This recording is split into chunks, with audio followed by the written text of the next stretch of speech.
سال است از سال 2016 به این طرف آمریکا تلویزیون در خط کشورهای مورد نگرانی خاص وارد میکنند. خب شما میگید که اونا با ما نمیخوانند و از روی معلومات اینترنت با ما میکنند، اما اگر به دلیل اونا نگاه کنیم بعضی اونا واقعا جای دارن، مثلا به مسجد رفتن نتوانستن تو 18 ساله ها و به مسجد رفتن نتوانستن زن ها و تعیین امر معروف یا که از طرف کمیته دین، از طرف اداره رسمی و نظارت جدی بالای مسجد ها. واقعا این چیزا هستن. برای چی شما میگید که تاجیکستان در این روی خط بودنش نادرسته؟ این یک چیز است. حالا که یک زوده از 3 سال است که ما منتظر اون هستیم که یک گزارشگری ویژه سازمان ملل متحد اوید و آزادی‌های دین و تاجیکستان تشریف می‌آورد. از جانب ما دعوتی رسمی هم فرستاده شده است که مثلا گزارشگری مخصوص اوید و آزادی‌های دینی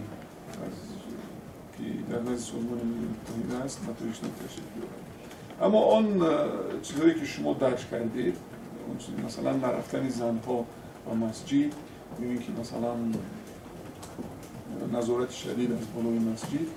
اولی که نرفتن زنها با مسجد این در اساس فتوای مرکز اسلامی است. اما این موقع رو بارها هم گفته بودم این خاصی که هم نیست، خاصی جمهوری تاجیکستان هم نیست. اگر کمتر از فقه حنفی آگاه باشه، نه تنها در تاجیکستان، حتی در کشورهای منطقه با شکل عمومی رفتن مسجد با مسجد رفتن زنها معمول که نیست. نه در زمانی امارت بخارا، نه در حوزه مثلا اگر کشورهایی که حنفی مذهب هستند اگر ما رو مقایسه کنیم و این هم برمیگردد به فتوای مرکز اسلامی. ما میتوانیم برای شنیدن تفصیلات این فتوا که آیا حتمی است که زن حتما باید با مسجد رود و فتوای مرکز اسلامی مراجعه نمایید. در خصوص نظارت شدید، من نمیدونم منظورتون از نظارت شدید چی هست؟ نظارت امر معروف. امر معروف اصلا که امر معروف در جمهوری تاجیکستان اون خطبه‌ای که از جانب مرکز اسلامی و از جانب مثلا تهیه می‌گردد، این چیزی توسعه‌ای است و این بار دیگر من میگم این خاصی تنها مسجد ها نیست. خطبه توسعه این خاصی تنها مسجد ها نیست. مثلا بگیریم پیروان دیگر ادیان یک پیامی مثلا اون پیشوای دینی هاشون که در خارج کشور است، در خارج چی وای نصرانی باشد چی مذهبی دیگر باشد، همون پیامی پیشوای دینیشون رو با منظوری که میرسونن، با منظوری همون پیروانشون در هنگامی که عبادت دست جمعانه میرسونن. این کار یک تجربه معمولی است، خاصی تاجیکستان هم نیست. دویمی که همون میباشین همون خطبه توسعه‌ای که از جانب مرکز اسلامی تهیه می‌گردد از 2 صفحه زیاد نیست. اگر رود و مثلا خوندن یک صفحه نه بیشتر از 5 دقیقه چی بگیره وقت میگیره. 2 صفحه یعنی 10 دقیقه. اگر نیست 10 دقیقه 6 دقیقه. خوب این اگر 6 دقیقه از 6 تا 10 دقیقه. لکن مثلا در روز جمعه کمی کم نیم ساعت بیشتر مثلا امام خطیب بالای منبر است میتواند او مثلا همون از آداب و اخلاق و از چیزهایی که مثلا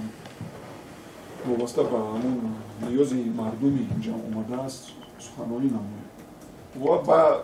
غیر اینکه همین خطبه توسعه تنها روز جمعه است، اما در نمازهای 5 وقته که 5 گونه که چی است هر روز است، مثلا امام است یا که امام خطیب است آزاد است با اونها چی سوال جواب میکنن چی میکنن. این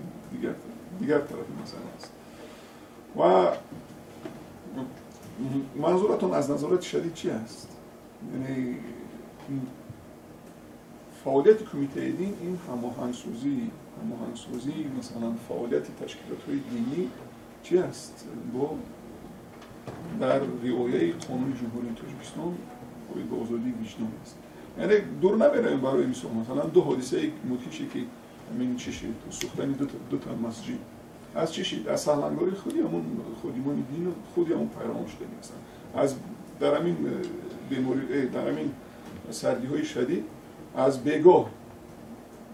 اون چی را فروزان میکنه چی نمیدونم فرش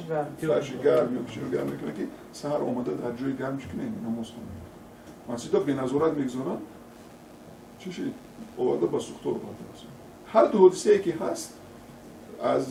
سهلنگاری به نظارتی خودی همون پیروان یا که همون خودیمون همون مسجد این معنی رو ندارد که مثلا درست است یک چی است که مثلا باز شما مثلا آزادی مثلا چی بیان میگیم آزادی بیان این در تجربه قانونگذاری تمام دنیا هست که آزادی هر یک شخص تا حدودی چی است تا حدودی که دخالت به یک شخص دیگر نشه مثلا آزادی گفته نمیتونی که حریمی خصوصی یک شخص دیگر چه وارد شه این تجربه در تمام کشورها هست یعنی اون چیزی نیست و اون مثلا تدبیرهایی که مثلا چی از نهادهای حکومتی چی خصوصا کمیته دینی گفته میشه این به خاطر چی است به خاطر رعایت کردن اون ترتیبات جمعیتی مثل دیگر است ما مثلا یک چی است مسئله پیشگیری کردن کینه و عداوت در زمینه انگیزه های دینی بسیار یک مسئله چی است مسئله حساس است و یکی از هدفهای اساسی ما هم که منبرهای مسجدها به همین هدفهای چی استفاده نشه. دومین سوال هم کردم شماره کتاب‌هایی که در مغازه‌های کتاب فروشی شما برچیدید چند است؟ میتونید گفتن که مثلا چند نامگو و چند کتاب است؟ بعدا سوال در رابطه با اینکه از همون 4 نفر ژورنالیستی که بازداشت و محکوم شدن که بیشتر اونها رو به اکستریمیسم گناهکار می‌کردن یگان برای خلاصه دادن از جانبشون یگان حجت‌های اونها یگان خیلی نوشته‌های اونها وارد شدن چون اونها رو بیشتر به گرایی متهم می‌کنن. ادبیات دینی که با اون اجازت رسمی برای استحصال صادر و فروش آن داده شده است با این مسئله از جانب کمیته دین یگان محدودیت جاری کرده نشده است این وابسته به طلبات است مسلم است که امروز با دسترسی یافتن اکثریت مردم به شبکه‌های اینترنتی احتیاج به خریداری کردن ادبیات دینی در شکل کتاب از تحلیل‌ها برمی‌آید که کم است یعنی از جانب کمیته دین محدودیت جاری کرده نشده است این تعلق دارد با سطح و صفت بازار با طلباتی که از جانب مردم است و سوال دوم وابسته به سوال دومتون که نسبت همون 4 نفری پیش شده است نماینده کمیته دین عضو چی است سود اکسپرتی چی است مرکز جمهوریوی اکسپرتیز سودی و کریمینالیستی وزارت عدلیه جمهوری تاجیکستان نماینده کمیته دین هم در این مرکز وقتی ضرورت می شود دعوت می نمایند رفته در آن گذراندن تشخیص اشتراک می نماید در صورتی که چی باشد در صورتی که ادبیات دینی باشد این سوال هم باری گذشتم شدگی بود بعد یک چی است که مثلا محتوای اکستریمیستی این تنها ادبیات دینی بوده نمیتواند هستن ادبیات غیر دینی که چیز اکستریمیستی دارد این تنها با فعالیت کمیته دین یا که با تشخیصگران کمیته دین ربط داشته نمیتواند لکن نماینده کمیته دین در کاری همون از جانب مرکزی تشخیصی سودی اکسپرتیزی دعوت کرده میشه نماینده کمیته دین رفته در اون اشتراک می‌کنه این تنظیم کننده فعالیت تمام دین و تشکیلات‌های دینی هست همینطور است و من میخواستم بفهمم که آیا کمیته دین به همین شبکه‌های اجتماعی دسترسی دارد یعنی منظور من است که آنچه که در شبکه‌ها در رابطه با فعالیت دین ها نوشته میشه یگان مسائل اونجا مطرح میشود کمیته دین در نسبت به چی نظر دارد یعنی تا جای آگاه هستند در شبکه‌های اجتماعی بیشتر همین مسائل دینی مطرح میشه بخصوص وقتی بعضی از دین‌ها نمیدونم من دقیق گفتن نمیتونم که اونها واقعا پیروی امو دین هستن یا نیستن ولی انگیزه میخواهند مثلا زردشتی اما مثلا هر یک نفر به طور انفرادی یا علاقیدگی وقتی یک چی دارد اعتقاد دارد یک باوری دارد این چیز شخصی او است و به یگان چی هم نیست به یگان مواجهت هم کردن شاید نیست و قانونگذاری هم یگان طلبات چی ندارد چون که هر یک نفر در انتخاب کردن اعتقاد و دین چی است آزاد است و وقتی که فعالیت دست جمعانه کردنی میشوند باید طبق ترتیب قانونگذاری از چی از قید دولتی دینشناسی گذارند اما وابسته به اون موادها یا که محتوای دینی که در شبکه‌های اینترنتی هست البته کمیته دین در نوبت خود سر هر یک وقت مانیتورینگ میگذارونه که مثلا چی در فضای مجازی چی چیز میچرخد یا در سگمنت توجیکی ما مثلا چی چیزی هست ما تا حد امکان تحلیل میکنیم و اونی که شما اشاره کرده واسه از اونی که مثلا کی هست کی نیست در صورتی میخوان اگر فعالیتی دست جمعانی داشته باشن میتونن با کمیته دین چی مراجعه کنن اما در صورتی که مثلا یک شخص با شکل تنهایی چه اعتقاد دارد چی رو قبول دارد چی رو قبول ندارد این ضرورت نیست که با یک اونجا رفته مثلا از قید دولتی گذرد یا دیگر چیز بهتر تشکر الهو طریق تلفن و دیگر این مسئله چی هست مسئله فقهی است اگر خوبتر میشد که نامده مرکز اسلامی جواب میداد که همین گونه چیزها واقع میگردد یا نمیگردد بسم الله الرحمن الرحیم به نام خداونده که به اندازه مهربان و نهایت با رحم است آغاز میکنه البته تمام معاملات امروز با تلفن در عمل است فقط با تلفن وقتی طلاق واقع نمیشود که خود شخص گوینده اعتراف یا اقرار نکنه در صورت اعتراف و اقرار کردن این از جانب شریعت به اعتبار گرفته میشه. پور در شبکه‌های اجتماعی پخش شد که باعث بسیار یک سر و صدا در جامعه برانگیخت که همون یک ملا از ملا کوشانیان مردم را تحقیر کرد و توی دامادی عروسی کدام کشاورزش برهم داد. همین واکنشی نه کمیته دین با فکرم بود یا نه شورای علما بود می‌خواستیم این از نقطه نظری حقوقی و دینیش شرح می‌دادیم. اخلاق است و تحقیر کردن خود نماینده دین اشخاصی که در خود اون معرکه اشتراک داشتن باعث قبول نیست مورد سرزنش قرار گرفت البته خود او شخص هم به سبب این به اعتباری و به اعتنای خود از وظیفه خود برکنار کرده شد. رسما چی نیست اگر وظیفه رسمی نداره بعد این کار یا ایوان گرفتن از وظیفه آزاد شد خیلی شاید اون معلومات نداشته باشم چون که اصلا او نه این برمیگردد به چی یک طبق اون ترتیبات چون که ترتیبات جمعیتی رو در قانون ویران کرده است اینجا یکم روی چی نیست ترتیبات جمعیتی ویران شده است لکن مسئله سوء استفاده کردن از مثلا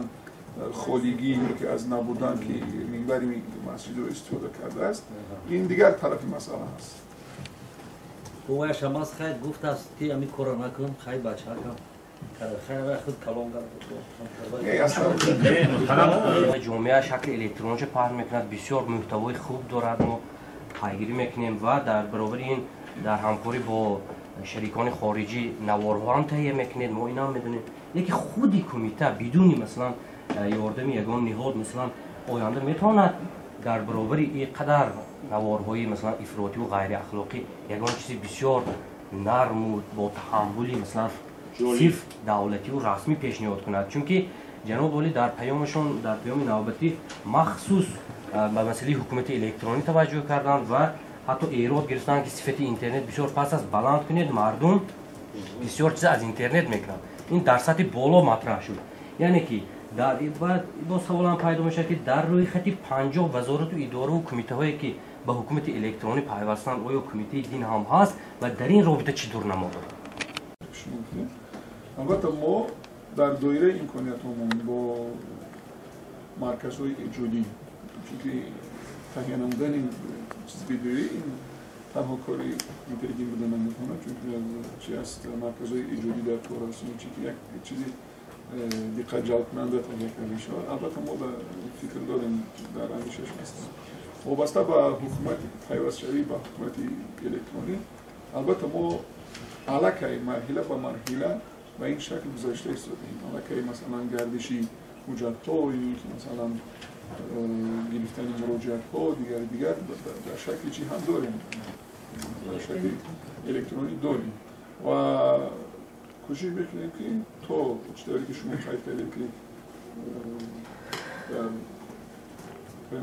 در پیام پریزیدنت درج کردید ما تو حد امکان از فرا با حکومت الکترونی گذاریم با نظام الکترونی و بردن کاربرد قبول مراجعت ها با طریق الکترونی شروع می‌کنیم. همین زنها با مسجد گفتیم چرا اون مذهب خودمان فرض کردیم نه تنها زنها رو با مسجد با قبرستان رفتن اجازه دادیم. بعد معلوم برای کنیم سالهای 90 من رو سیگاب در وای در مسجد 90 اونجا سالهای 90 بودم اونجا معلوم زنها مسجد میرفتن چیزی که برای من نو بود رو سیگاب زنها گروه مسجد میرفتن وقتی نماز در چه میرفتن باشون میخونن در جلو تماما خیلی نیست. این شرعی برمیگردد وقتی یک چیز رو مثلا اولویت میگن یا که تماما جایز نیست یا که قطعا جایز نیست و یک چی داره؟ چی میگن کاتگوری ها داره. مثلا چی هست؟ نرفتن زنها با بالای قبرستان اینم قطعا نگفتگی نیست، میگن در حدود چی هست؟ در حدود مثلا معین است، چون که یک چیزی معمولی است که زنها بیشتر احساساتی هستند. مثلا کنیم میروند بالای سر قبری همون نزدیکشان که بالای سری دوای میکنن از این جنبه ها هست. اما یک نفر زن به خاطر یک چی مثلا دیگزار سر قبر پدرشون مداره شد این معنی رو ندارد که چی شید؟ نه چی شید؟ اکثر احکامی مثلا احکامی که در شریعت هست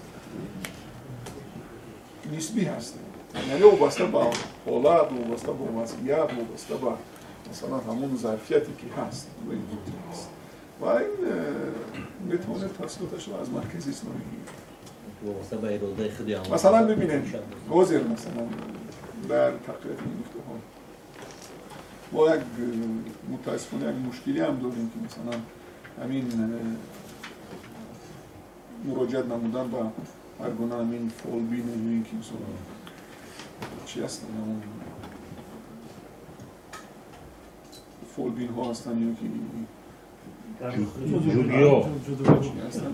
اگر یک تحقیقات بذارن ببینید که نسبتی بیشتر کی هست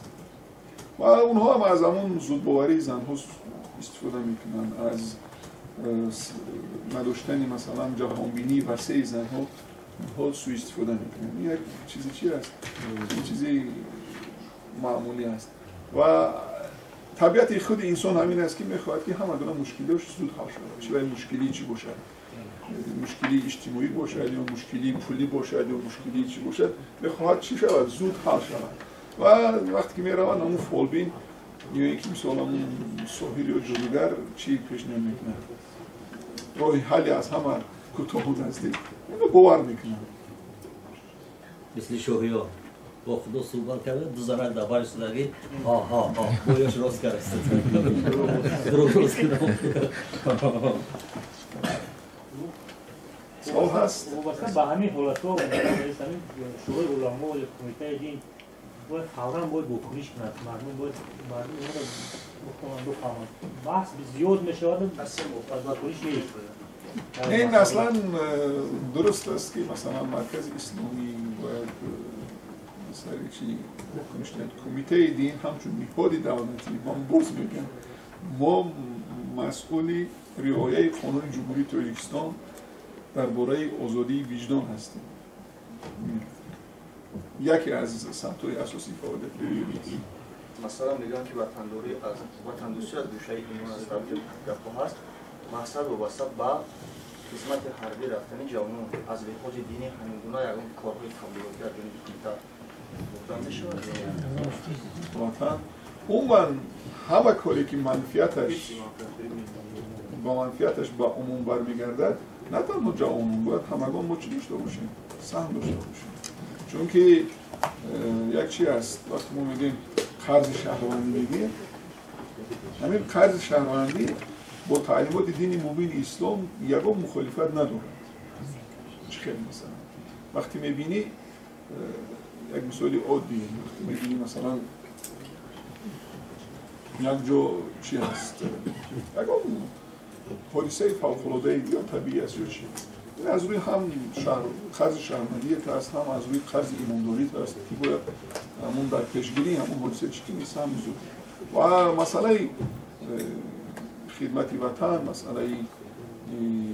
دیگر آن عهده‌داری که هر یک شهروند در برابر وطن خویش سرزمین خویش داشته باشد حتما هست. البته کمیته دین هم در چاره‌بینی‌هایی که وابسته به این گزارنده میشود فعالانه اشتراک می‌کنند. سوال نداریم؟ تشکر.